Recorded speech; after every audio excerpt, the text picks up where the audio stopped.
Hey, D. Kumar here from Host Group Real Estate Academy. I wanted to take a few minutes and explain to you a very popular term, a term that you see on pretty much every real estate exam in the United States. It's a very interesting, popular phrase, and it kind of dovetails into a bunch of different other phrases. And that phrase is the word contingency.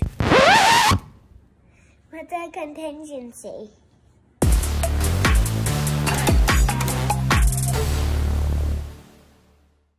Well, a contingency, these things are additional conditions that must be satisfied before a contract can take full force.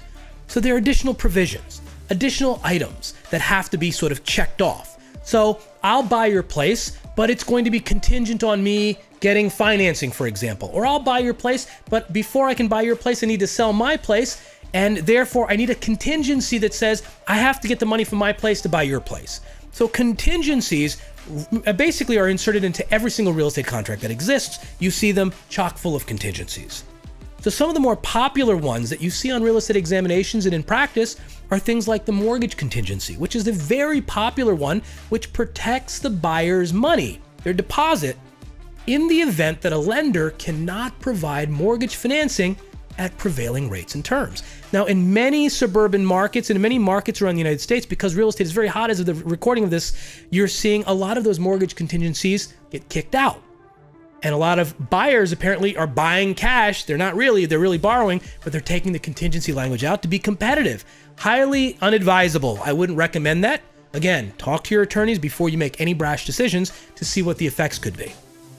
Another popular contingency is the home inspection contingency, or the inspection contingencies as a catch-all. So this is a group of contingencies that basically are looking towards things like, lead paint and radon and other hazardous materials or other material defects. During these inspections, if things are found they're not satisfactory or in condition that's less than what you bargained for, that you have the right to maybe renegotiate or change your mind, get your deposit money back and leave, drop the deal. Another one for a buyer is the sale contingency, the property sale contingency, which basically says, hey, listen, seller, I want to buy your house. If you accept my offer, I'll buy it, but it's contingent on me being able to sell my existing home to get the money from that property to be able to buy yours. That's the property sale contingency.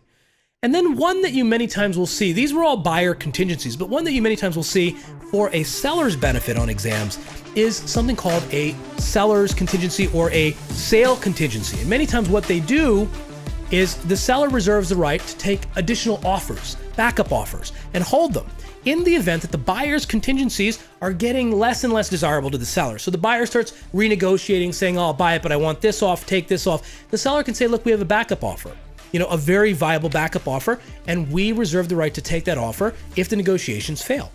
And that usually kind of corrects the buyer's overextension of them trying to get too much during the negotiation process.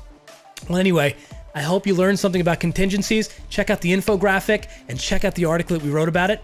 I look forward to having you guys in a tutoring session. We teach all over the country for the examinations for PSI and Pearson. We do coaching for those exams. And we also offer NMLS approved mortgage loan originators licensing across the United States. And we also in Massachusetts offer pre-licensing and secondary education continuing ed for all of the real estate salespersons and brokers. So I look forward to seeing you maybe in a class or a tutoring session coming up. And please check out our blog. We have tons of cool articles and tons of useful information as you're studying for your exams.